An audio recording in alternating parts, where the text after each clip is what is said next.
भाजपचे आमदार सुरेश धस यांनी शनिवारी उपमुख्यमंत्री अजित पवार यांच्यावर जोरदार टीका केली होती। त्यावरून आता राष्ट्रवादीचे नेते आक्रमक झाले। क्या हुआ तेरा वादा म्हणून दादांना प्रश्न विचारणाऱ्या सुरेश अण्णांना माझा प्रश्न आहे की आरोपी स्वतःहून आत्मसमर्पण करतायत, मग गृह खातं झोपा काढतंय का? निष्पक्ष चौकशी होईल म्हणून तुमचा गृह खात्यावर आणि गृहमंत्र्यांवर विश्वास नाही का, असा सवाल राष्ट्रवादीचे नेते सूरज चव्हाण यांनी उपस्थित केला आहे।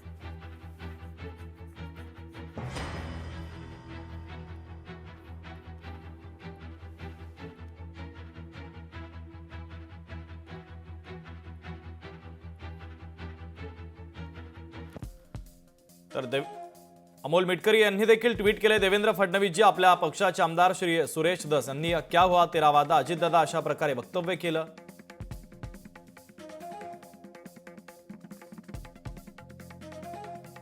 आदरणीय अजितदादांसंदर्भात जी गरळ ओकली त्याबद्दल आपण त्यांना जाब विचारणार की त्यांचा बेभान सुटलेला बैल आणखीन मोकाट सोडणार।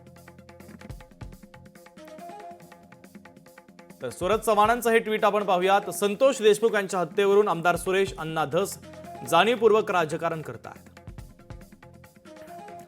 आरोपी स्वतः आत्मसमर्पण करतायत, मग गृह खातं झोपा काढतंय का? निष्पक्ष चौकशी होईल म्हणून तुमचा गृह खात्यावर आणि गृहमंत्र्यांवर विश्वास नाही का? फडणवीस साहेब यांना विनंती आहे, सुरेश धस यांना आवरावं। महायुतीमध्ये मिठाचा खडा टाकण्याचं काम ते करतात असं सूरज चव्हाण यांनी म्हटलेलं आहे।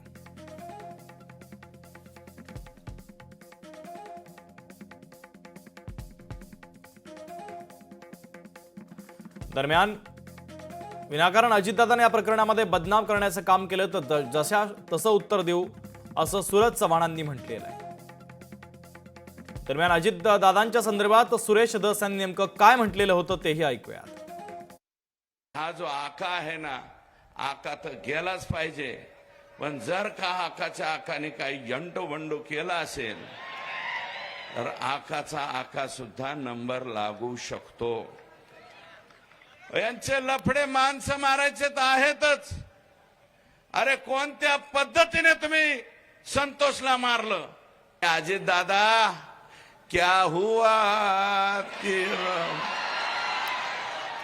तेरा वादा? अजित दादा, तेरा वादा क्या हुआ रे?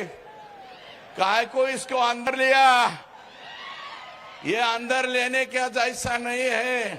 बीडच्या मुख्य मोर्चामधून पहिल्यांदा धनंजय मुंडे आणि नंतर अजितदादा अशा प्रकारे जे काही चालवलंय की क्या हुआ तेरा वादा आणि एकेरी भाषेमध्ये अगदी दात मनगट खाऊन, तर हे महायुतीला शोभणार नाही। आम्हाला या प्रकरणात त्यांच्यासारखं राजकारण करायचं नाहीये। पण सुरेश धस हे जर त्यांच्या प्रदेशाध्यक्ष बावनकुळे साहेबांचं ऐकत नसतील, हे जर मुख्यमंत्री देवेंद्रजींचं ऐकत नसतील, तर मग यांना कोणाचा वचप, कोणाचा धाक राहिलेला आहे की नाही? सुरेश धस साहेब म्हणतात अजितदादांना जे प्रश्न विचारले क्या हुआ तेरा वादा, अजितदादांनी काय सांगितलं होतं की चौकशीमध्ये जे कोणी दोषी आढळतील त्यात राष्ट्रवादी काँग्रेस पक्षाचे नेते असू द्या, कार्यकर्ते असू द्या, त्यांच्यावरती कारवाई करणार म्हणजे करणार। सुरेशांना जाणीवपूर्वक महायुतीमध्ये मिठाचा खडा टाकण्याचं काम करतायत। संतोष देशमुख यांच्या हत्येचं राजकारण करतायत आणि कुठंतरी आपल्याच मित्रांना अडचणीत आणण्याचं काम ते करतायत। म्हणून मी देवेंद्र फडणवीस साहेब यांना विनंती केली होती की त्यांनी तात्काळ यांना आवर घालावा, अन्यथा महायुतीमध्ये मिठाचा खडा टाकण्याचं काम ते करतायत। सूरज चव्हाण बोलला माझ्यावर। सूरज चव्हाण, अरे तू बालवाडीत सुद्धा नाही अजून, तू माझ्यावर बोलतो। बालवाडीतल्या लेकरांनी माझ्यावर बोलू नये आणि ते